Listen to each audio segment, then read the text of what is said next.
So, 8 degrees pala ngayong umaga. Kaya sobrang lamig sa labas. Parang ano siya. Hindi ko alam mararamdaman ko. Malamig. Malamig yung panahon. Ang sarap nung singaw niya pero malamig. Parang bagyo.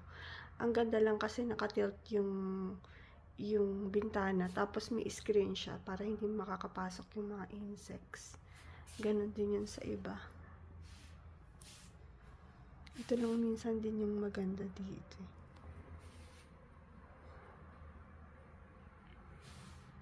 Pero malamig, parang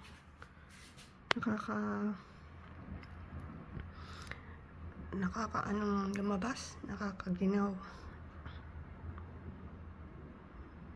Ang mga tao, wala silang pakialam. Hindi ko alam kung masaya sila. Sino ba naman sasaya sa ganitong panahon?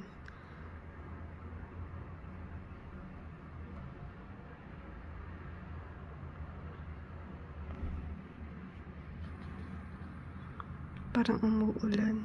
Wala talagang uso dito yung